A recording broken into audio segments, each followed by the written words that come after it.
kalbo. Gago! Ang gagawin pala natin ngayon is Mercedes B180 thermostat assembly. Ngayon, kung hindi ninyo na troubleshoot na maayos yung thermostat nun, pag napalitan na ninyo at naging okay na, magtataka kayo kasi meron siyang boiling sound. Plastic kasi siya, na search namin sa Google is normal lang daw. Yun. Baka magulat lang kayo kapag nagpalit kayo ng ganun, is sabihin nyo may problema. Normal po siya.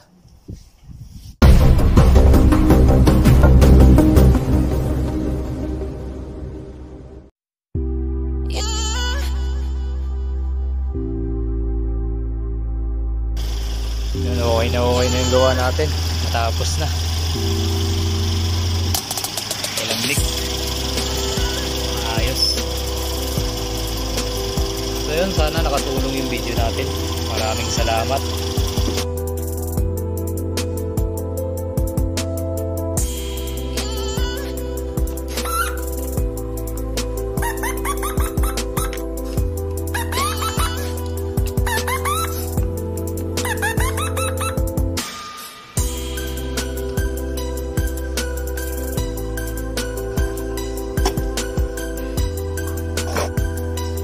Yan.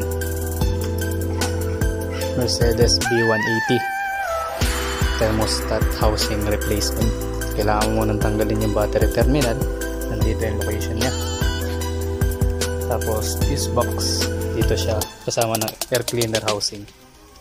Yan. Tatanggalin nyo lang yung tubo dito para ma-move nyo siya ng konti. Tapos ito hindi ninyo naalisin. Luwagan nyo lang yung intake manifold. Nakikita nyo yung mga tornilyo dito, nakalitaw lang. Medyo yan yung magandang ginawa na Mercedes. Tatanggalin nyo lahat ng connection. Kahit ilaylay nyo lang yan para hindi maraming babaklasin.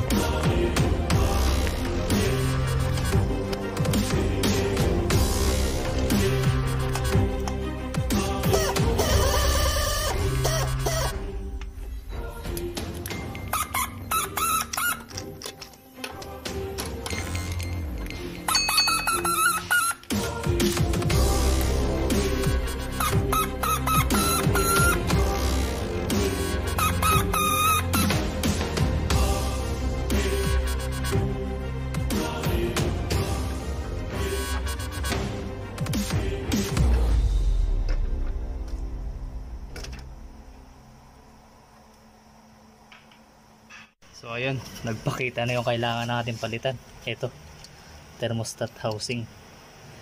Bago mo siya matanggal, kailangan mong tanggalin yung intake manifold, pero kailangan yung pakaingatan tong dalawang sensor na nakakabit sa kanya. Yan.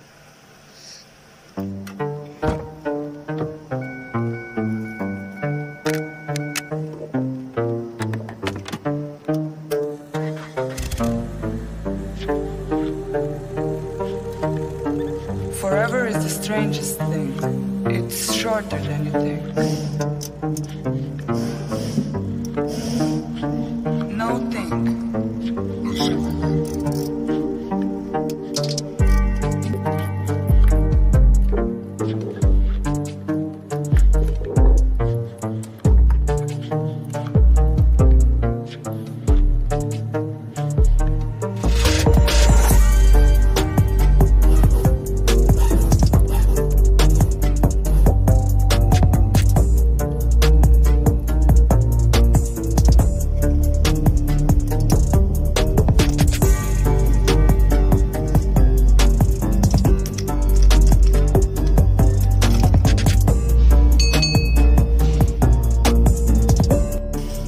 Ayun, natanggal na natin yung thermostat housing matapos ang pinaka mahirap na dilubyo. Yan, dito yung location nya. Yan mo ipapasok yung thermostat housing. Tapos kailangan mo talaga siyang tingnan yung bolt nya, napakasikip nya. Dalawang tornilyo lang yung kailangan mong tanggalin. Kailangan mong baklasin lahat. Mahirap yan kasi ito yung bago nya.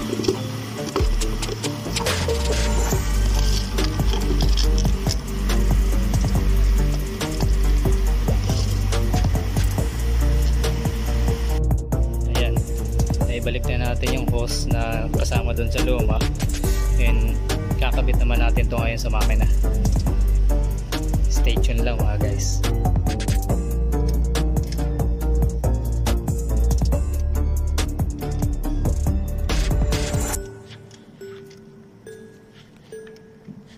Longing is the music of our sphere. The gift of life is never more or less. It starts Kailangan at nyo any lagyan time ng in konting life lubricant kasi and ends in just baka mamaya mapunitan kayo ng o-ring, hindi kaya masugatan yung o-ring. May hirapan kayo kasi baklasan naman yun.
Okay na yung gawa natin. Tapos na.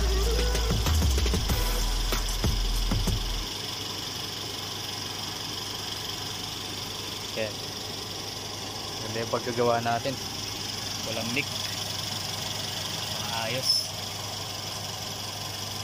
So yun, sana nakatulong yung video natin. Maraming salamat.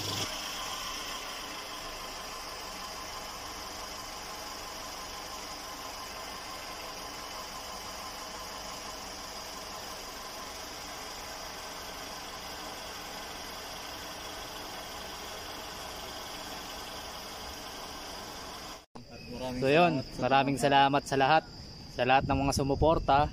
Huwag niyong kalimutan mag-like, share, and subscribe. At huwag mo rin kalimutan ang notification bell para palagi kang updated sa mga parating ko pang videos. Sumasen, come to Japan.